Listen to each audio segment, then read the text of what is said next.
My name is Sam Beisline. Welcome to my YouTube channel. Yeah, this evening we're down here at Maryland, Pennsylvania Railroad Preservation Society at Muddy Creek Forks in the repair shop. And this is the starter off of my tie crane. And I turned around, I had the starter taken off, and I realized it was getting weak. And I turned around and took it to a pretty reputable shop to be rebuilt. And they said it was definitely well worth being rebuilt, being a Delco Remy for the 353 Detroit. And I turned around, they took apart, put new brushes in, and they were able to go ahead and turn the armature. And I asked them about this starter switch coil, and I asked them about that. I said, "Did you guys take that apart?" And the guy said no. And needless to say, I turned around, I put the starter back on just a few weeks ago on the 353 Detroit, and lo and behold, it's doing the same thing. Now I know I got weak batteries. That is a problem down here at the Railroad Museum. It'd be nice to have 110 out along the railroad and keep a charger on. I also talked about putting solar panels on the equipment down here. That way we can always put a trickle charger on the batteries too. And that's just a dreaming, so to speak. But that is definitely one way of taking care of and letting the batteries not to die, so to speak.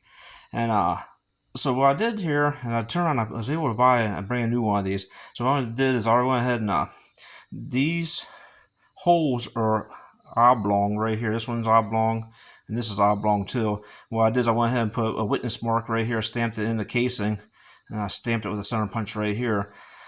I went ahead and got these are, the heads are 7/16 on these. There's two here and two here, and then this one is 9/16, and this is 5/8, and this one here is also 5/8. So what I'm going to do is I'm going to go ahead. I was always taught when I take this off, I'm going to go ahead and actually pull off the plunger, flip it over, and smell it.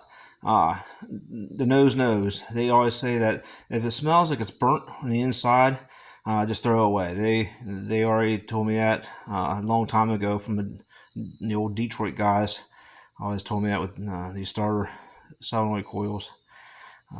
So in here there is contacts, and what I'm going to do is I'm going to break this down to show how these contacts look, and then I'll show you a trick with regards to the contacts, what to do with them. But it's like anything else, cleanliness is the thing with regards to any kind of mechanical stuff. And that's the problem with down here at the Railroad Museum. Everything's just always damp and wet, and nothing dries out, and I'm always fighting that.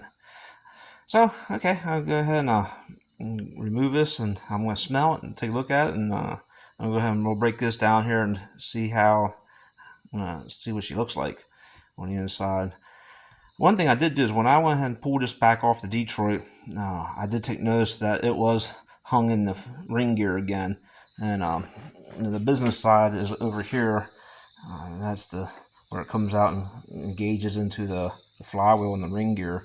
And it was definitely, when I released these bolts from the flywheel housing, it was hung on. So something's definitely going on with this starter here.